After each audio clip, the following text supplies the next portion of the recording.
Hi friends! This is my gal Abby. And this is my gal Bethany. We're travel specialists with Second Star Wishes. We are experts in travel to magical destinations all over the world.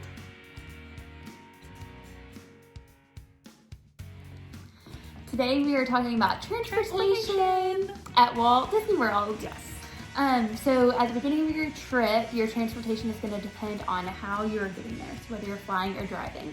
So if you're flying and if you're staying on property at a Disney resort, you get to use their free shuttle service called Magical Express. So it's really cool. They'll even pick up your luggage from the airport for you. It'll magically appear in your room. Mm-hmm. But basically you get to take a free shuttle from the main Orlando airport, which is MCO, and it'll take you to your Disney resort. Something important to note is that will probably stop at multiple resorts.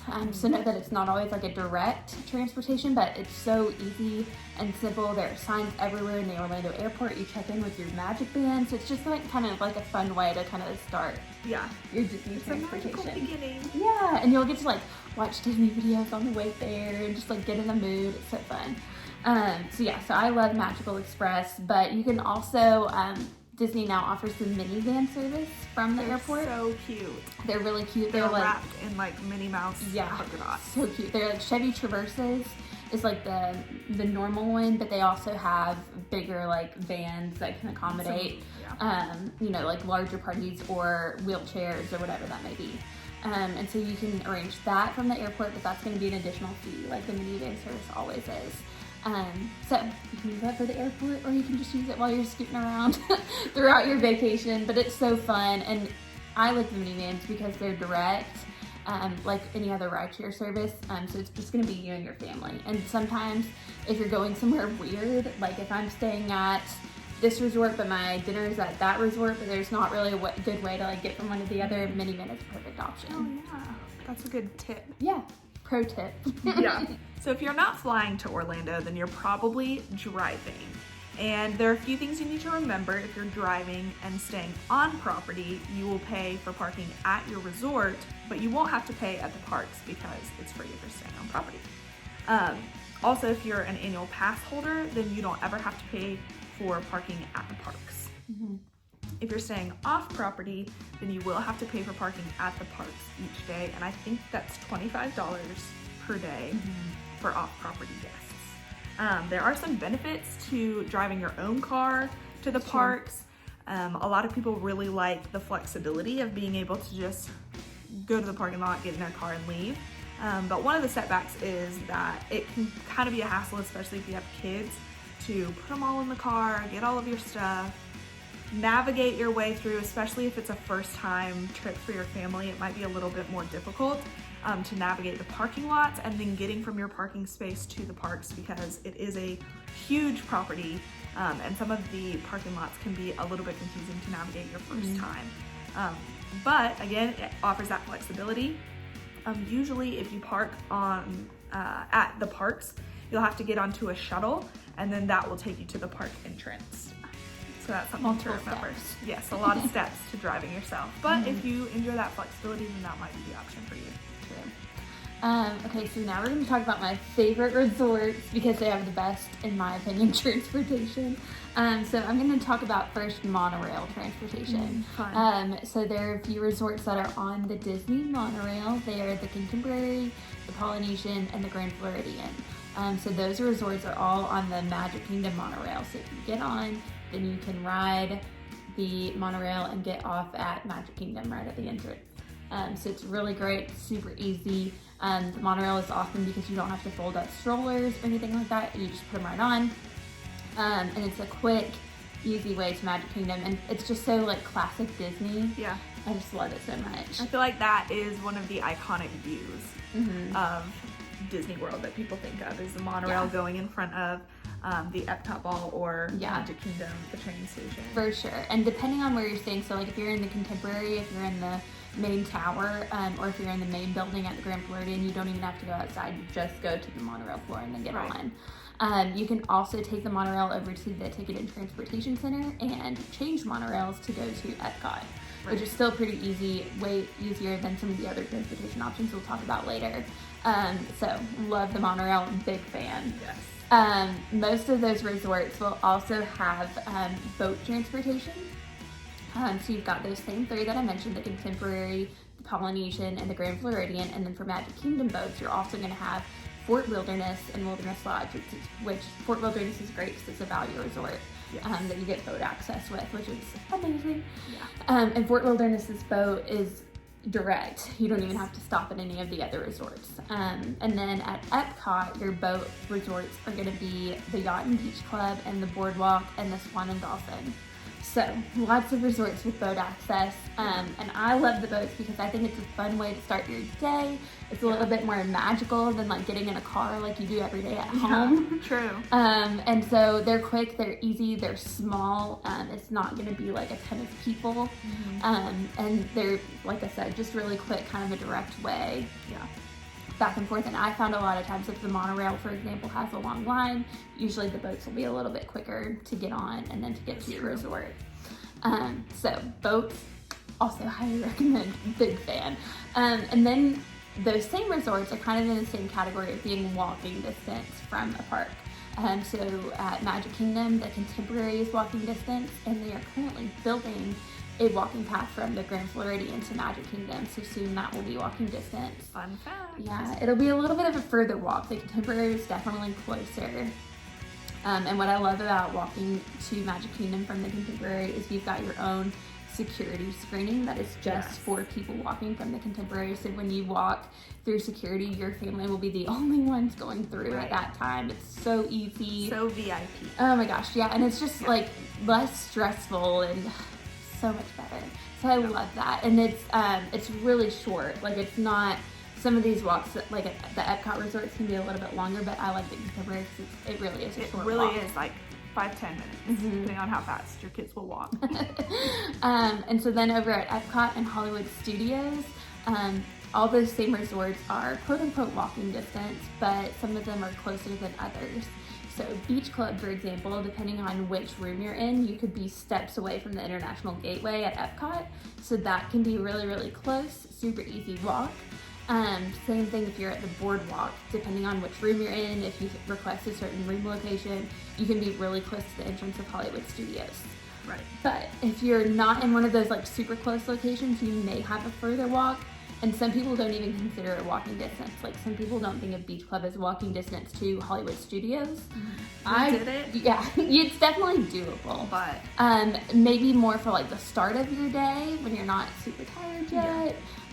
Or maybe if there's like another form of transportation that you're using is delayed, then you can have that flexibility to still be able to walk, which is nice. Like we walked one time when the Skyliner from Epcot back to the Hollywood Studios parking lot. And which is very far. It is far. But it is also a really pretty walk. You get to see a lot of the resorts. Yeah. And if you're not staying at one of those resorts, that walk from Epcot to Hollywood Studios, if you've got the time to kind of take it easy, then it's fun to see the boardwalk. That's true. Those things that you wouldn't see otherwise from a different resort. Especially since we were there at Christmas, and every resort is so different at Christmas and has its own unique things. That was a really fun walk to take.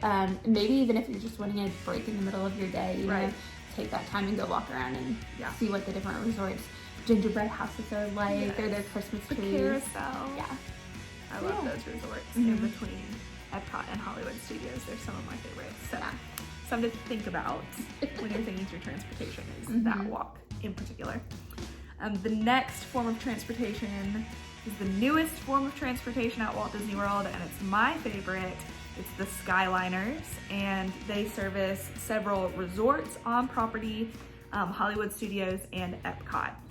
And the cool thing about the Skyliner is, whereas the monorail stops to wait for people to get on and buses stop to wait for people to get on, the Skyliner is almost on a constant loop of movement. They'll stop sometimes. I don't really know what the reason is for their stopping. I guess it's so efficient.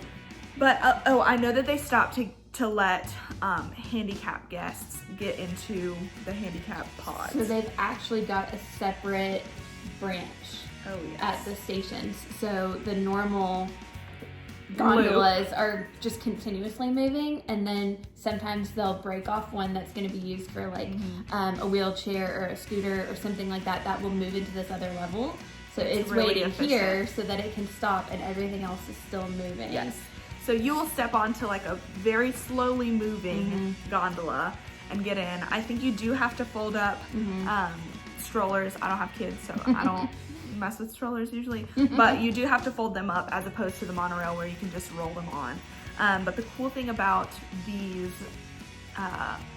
gondolas is that they're so high up in the air. They have incredible views of the parks and the resorts. We flew over the Riviera, which is the newest resort, and it's so beautiful, and it just made me really excited to see that new resort. It had already, I think they finished construction before we got there, so it wasn't like the construction stuff, just the prettiness of the brand new resort. But I think the views are really cool from the Skyliner. It's a really unique point of view, kind of a different perspective. I like that they are constantly moving, so it's a little bit faster even than the monorail. And the other cool thing about the Skyliner is that it services value, moderate, and a deluxe resort. And so no matter what kind of tier you're looking for your resorts, you can still have access to that transportation. One of the setbacks is kind of like with the monorail. If you're going from Magic Kingdom to Epcot, you have to stop at the ticket center. The same is true for the Skyliner if you're going from Epcot to Hollywood Studios or to one of the resorts that's not Caribbean Beach. Caribbean Beach is the hub. So if you're staying there, then you have access to those Skyliners directly to Hollywood Studios and Epcot. But if you're at any of the other resorts, or if you're trying to get from park to park, then you are gonna have to stop at the hub and get on a different Skyliner. It's still really fast because it's quicker than changing monorails. I think you're right. I think so. And I love the Skyliner because it's so cute. It's like new, so everything's like nice and pretty, and it's colorful, and there are characters on the sides of these gondolas. And one thing that I love about it is depending on the size of your party, you could have a whole gondola to yourself, which is kind of fun. It just makes it feel like more special. Abby, you don't love flying on airplanes. How do you like handle the gondolas? Were they like okay to you? Yeah, they're really slow. Like they're fast, but they don't feel like they're moving so fast. It's not like you're on a ride. It's kind of like the monorail where it's just an easy, literally breezy ride, but it's really a unique way to travel around the property. I think it's really cool. It's so fun. It reminded me of the gondola systems like at ski resorts. Yeah, that's a good analogy. So if you can do those, it's not like an airplane. It's very chill.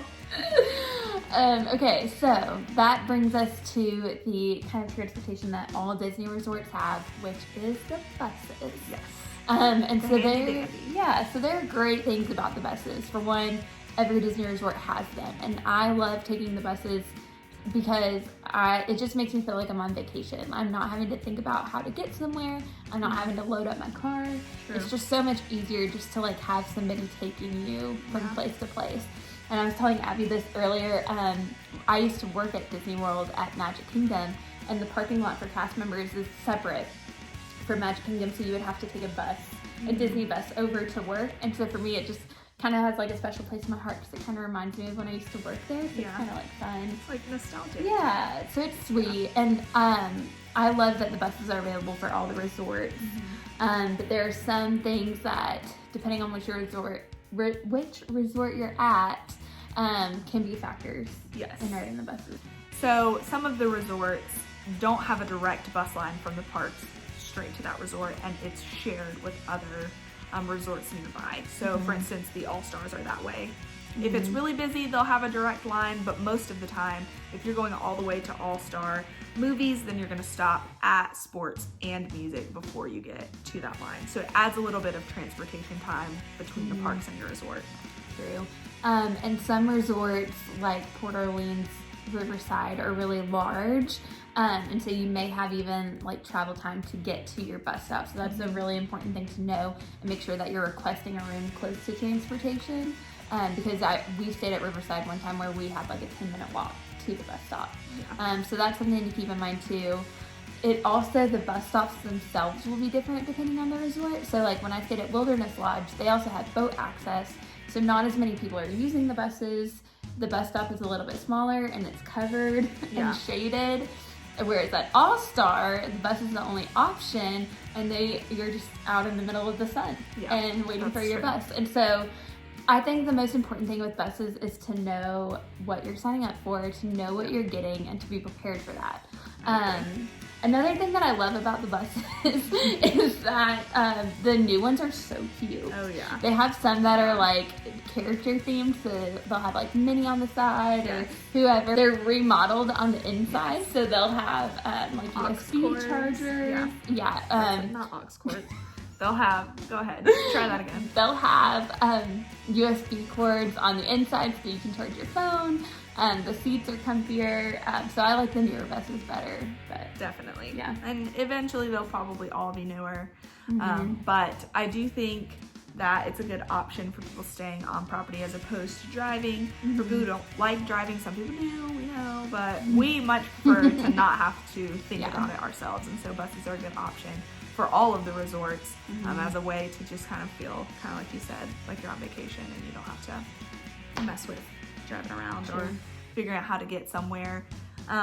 Another kind of fun thing about being on the buses is that because they're so much bigger, there's so many people on there that usually, especially in the evenings for whatever reason, I feel like when I'm going back to my resort, it's easier to kind of strike up a conversation with other guests that I don't know, because we obviously have in common that we're going to the same place.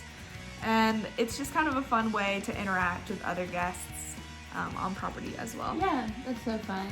I feel like the biggest complaint that the buses get and what they're kind of like negatively known for is the waits at the end of the day, especially when you're leaving the park at a busy time. So like everyone leaves Magic Kingdom after the fireworks.